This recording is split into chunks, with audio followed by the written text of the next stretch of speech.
Hoje nós vamos conversar sobre um dos principais desafios no tratamento de feridas, principalmente aquele paciente que estava hospitalizado e que veio para casa e que precisa cicatrizar, ou então aquele paciente que estava tentando fazer os curativos e cicatrizar já há muito tempo a nível hospitalar e não conseguiu cicatrizar a ferida.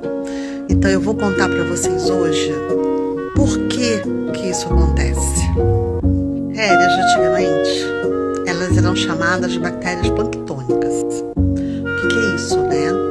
Elas viviam livres, sabe? Então elas ficavam livres.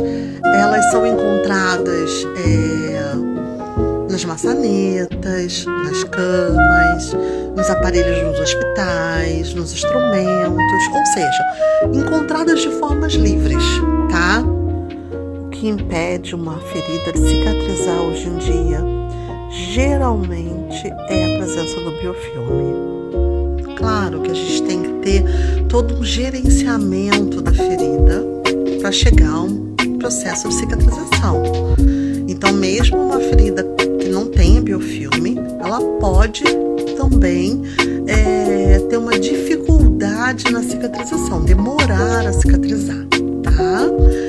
Mas o que mais acontece hoje em dia é a presença do biofilme. Antigamente, não muito antigamente, mas há um tempo atrás, nós conseguíamos tratar uma ferida com soro fisiológico.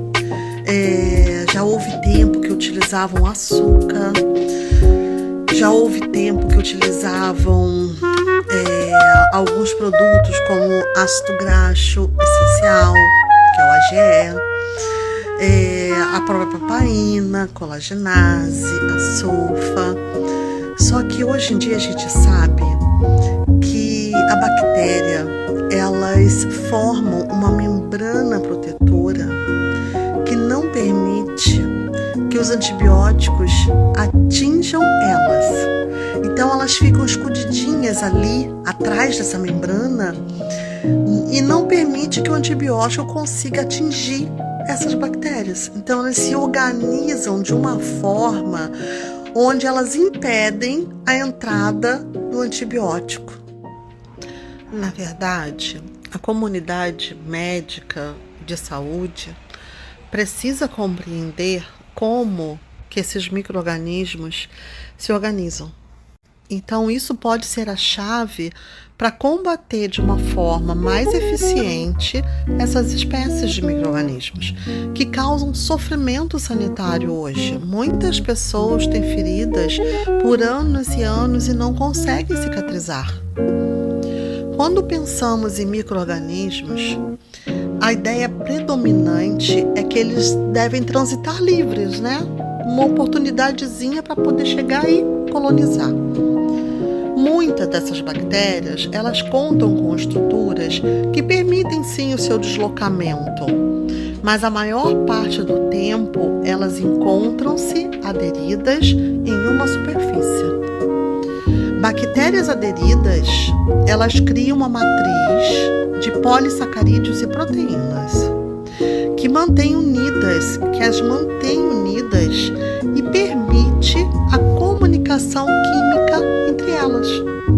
Essa matriz se acumula na medida em que a população de micro-organismos aumenta ali naquela região.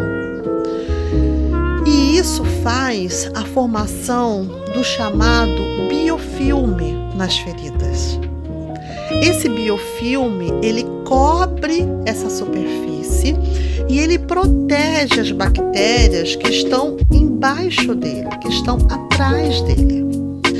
Esse biofilme é como uma cidade em que convivem diferentes espécies de bactérias, onde uma grande variedade de micro-organismos compete, cooperam e prosperam entre si. Nessa matriz que as bactérias formam de proteção, né, elas podem se comunicar quimicamente e por meio de compartilhamento dos fragmentos do DNA. E com isso elas conseguem ensinar umas às outras a resistência aos antibióticos. Além disso, essa matriz ela atua como se fosse um escudo e ela impede que os medicamentos alcancem as bactérias. Por isso, nós não utilizamos ou não devemos utilizar ou utilizamos de forma muito criteriosa os antibióticos tópicos, os antibióticos em cima da ferida. Porque, na verdade, ele não vai conseguir penetrar na bactéria. Ele vai ficar ali naquele biofilme. Por isso que as feridas, hoje em dia, elas têm uma dificuldade muito maior de cicatrizar. Porque primeiro nós precisamos romper esse biofilme para depois, então, conseguir chegar nessas bactérias. Todo esse processo ele é tão eficiente que de 60% a 80% das bactérias causadoras de doenças têm biofilme. E é aí que vem o perigo, né? E a dificuldade em tratar as feridas nos dias de hoje. Essas bactérias, elas conseguem se fixar na ferida em 2 a 4 horas. Então, assim, 2 a 4 horas após a lesão, elas já conseguem se fixar na ferida.